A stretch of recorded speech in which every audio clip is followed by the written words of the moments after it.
Hello, everybody. This is my true story about my struggle in quitting smoking. This is a true story. Okay.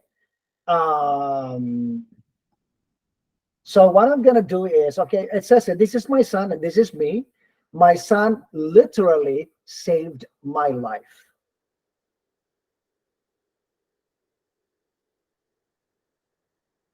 My son motivated me to give up smoking. I didn't think smoking was right. I considered it to be unhealthy, unclean, and a financial waste. I was exposed to my colleagues who regularly smoked around me when I got my first job. I decided to try smoking a cigarette one day just for kicks, and then another one the following day. Then some more till it was second nature to me. Needless to say, I developed a smoking addiction. I considered giving up smoking after I got married, but I never followed through since my wife never made a strong case for it. As a father, I knew from the moment my two kids were born that it was my duty to protect them from the dangers of tobacco use. Before handling my kids, I would always go straight to the bathroom and wash my hands and face after finishing a cigarette to get rid of that stench. I can I continued the practice into my early and mid 20s. I convinced myself that since I could afford it, I could enjoy smoking for as long as I wanted. Although I was aware of the health dangers, I never gave my health any thought. I believed that as long as I remained active, I would be all right.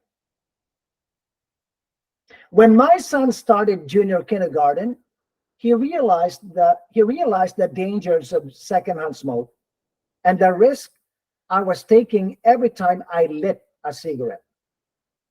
On December 26, 2006, I went out to my garden at minus 8 degrees Celsius and started another cigarette.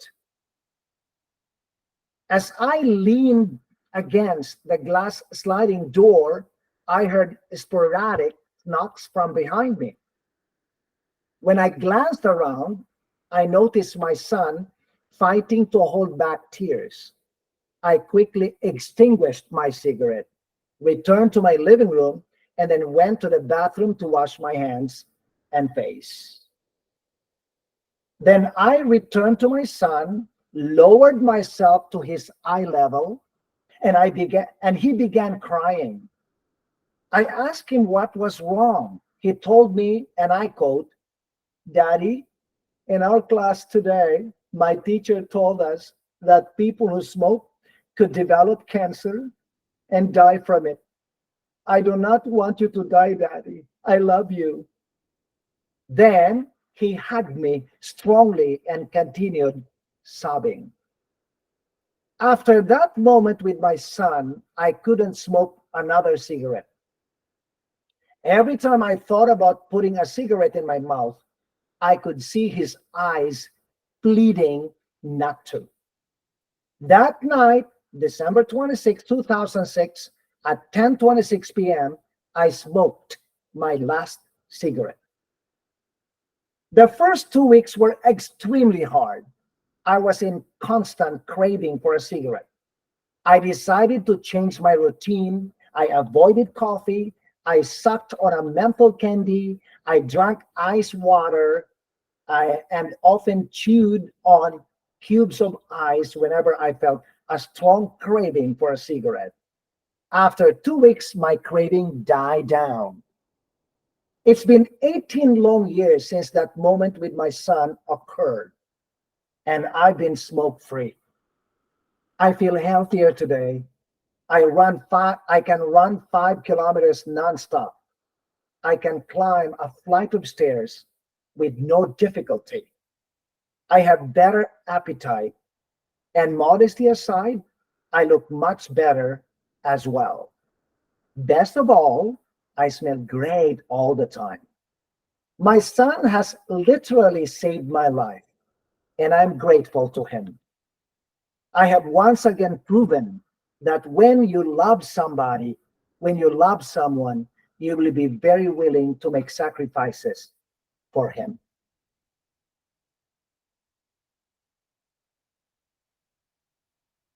I'm going to stop sharing, and I need your reaction. Any reaction, everybody? Your Did writing you is story? great. Your writing is great. Say again, fine.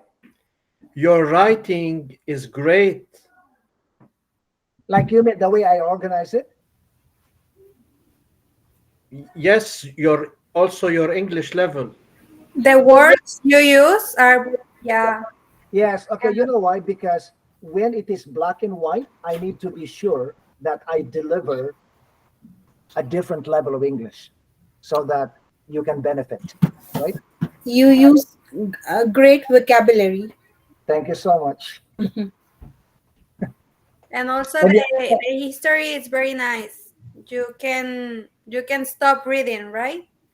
Mhm. So, Wasandra, when you said the story is very nice, are you talking about when you are reading the story, it's like you can picture, you mean the Yeah, situation? Yeah. the way you are relating everything, like telling us everything by reading, you can imagine everything and then you can stop reading. Like, yeah. Thank you. Yep. Sandra, thank you for saying that. It was hard work to be able to deliver this. It is not automatic.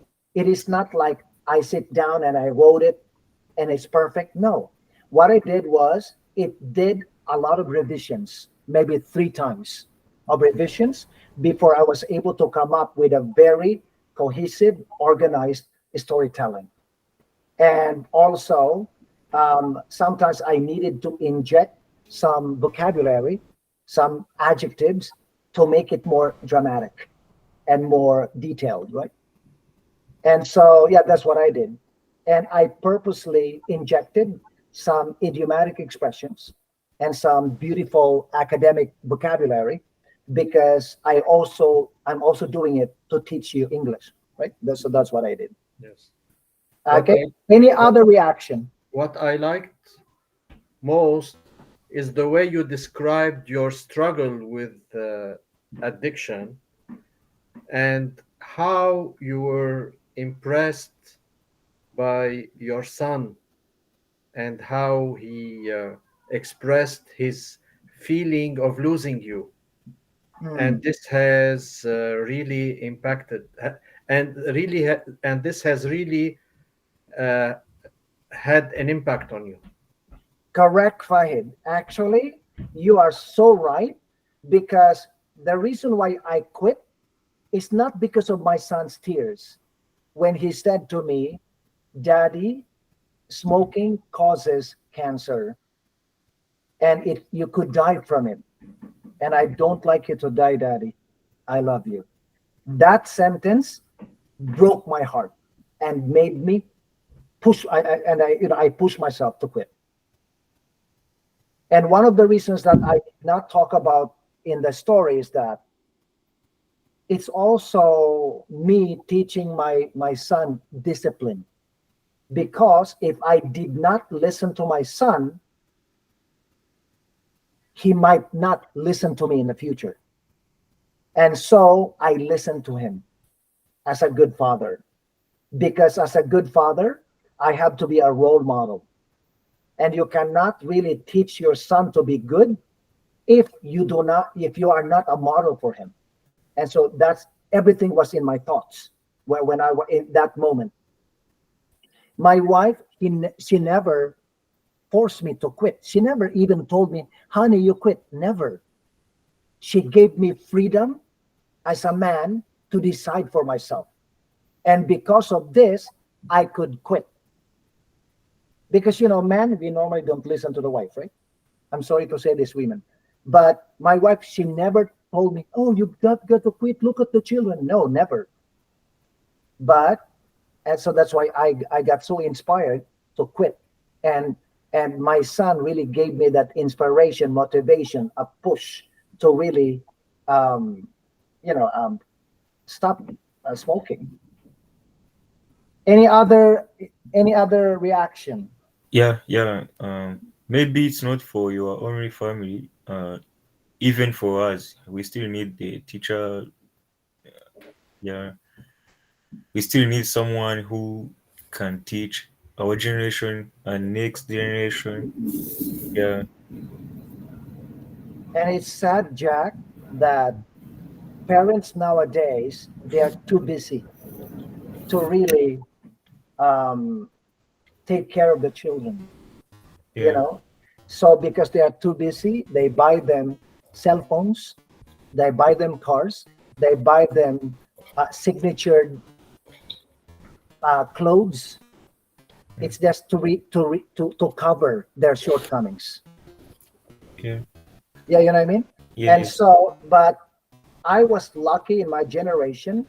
My mother and father, they made me a better person by showing me that respect, honesty, love are very important. They can empower you to make a difference in the lives of other people. And most of all, my mother really pushed me to focus on service, not money. I went to school when I was young, no money in my pocket. My mother packed sandwiches and orange juice, and I had to carry in my backpack, right? And my classmates were running to the canteen, to the cafeteria, to buy something very expensive for them, for themselves. And I was in one corner eating my sandwich. I felt sad. And I said, why my mom never gave me money? But right now that I am an adult, I am actually very grateful to my mother that she did not allow me to depend on money in order to get what I wanted, to be happy, right? So now I'm better. Like, yeah, if I have no money in my pocket, I don't worry. I don't worry about it because I did not grow up having money all the time. So everybody, do not let your children get used to always money, money, money, because in the future they will suffer if they have no money. Anything else? Rachel, Yes, yes, teacher. you didn't say anything. Oh, Gabriel is here. Yeah, Gabriel, are you okay? I'm good. I'm just having a little challenge with my sister. Okay, Gabriel, Can you I want to use the say something? camera? Do you want Sir? to say something? Yeah, the story. I think it needs to be published. Oh, It's very captivating. are you are you sure? Are Yeah, you inspiring me to send it to the newspaper? yes. And I'm sure many people would love to read it. Are you sure? I I'm didn't very I sure. didn't even think about it. It's a story that every line you want to follow from the beginning to the end. No dull moment. Very interesting, Oh my very God, captivating, Gabriel. very Gabriel, you emotional, touched me, Gabriel. very touching. Sir, you're a wonderful writer. Thank you. Oh, thank you. Actually, Gabriel, like modesty aside, writing, maybe you like when I teach speaking or speaking or something like that, but actually, I'm also very good in writing. Okay, Yes. I'm very good in writing, and you can see like when I create conversations. I actually Jethro told me this. I can create many conversations that are natural, and my ideas, they just come out like this, like flowing. Yeah, you know what I mean. And so I am blessed with the ability to write well.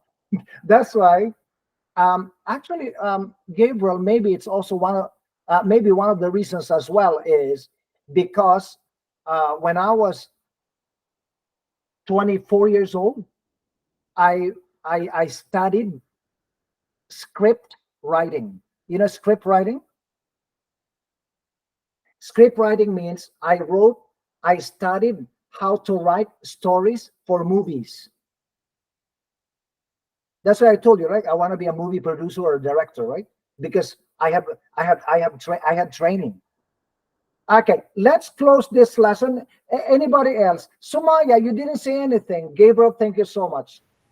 Teacher, you wrote this really honestly, and because of that, it's really impressive. And Because I wrote it, right? yeah, It's really not honest. from a book. I wrote it. That's why you love it, right? Yeah, thank you, Ali Reza. My God, all of you, you really touched me. Like Fahid, Ali Reza, Gabriel, like the way you Sandra, what I mean? The way you told me how you feel about this really inspired me to continue what I'm doing. Thank you so much. It seems you're very good not only in writing but also in narrating poetry. Yeah, I actually write poems, right?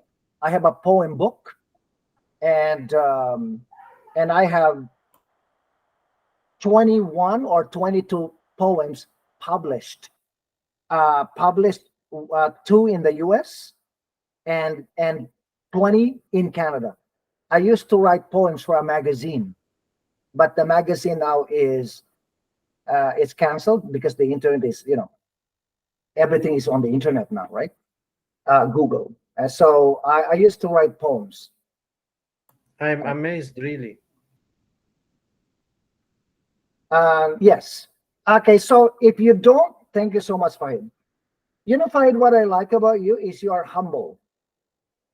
Because giving compliments to a person is actually a sign of humility. Humility. Okay. So do not be afraid to give compliments to people, everybody. Do not be afraid not afraid. Do not hesitate to validate people, because validation is a sign of humility. It means you're humble. Okay. So let me cut the recording so it'll be easy for me to post it. Okay.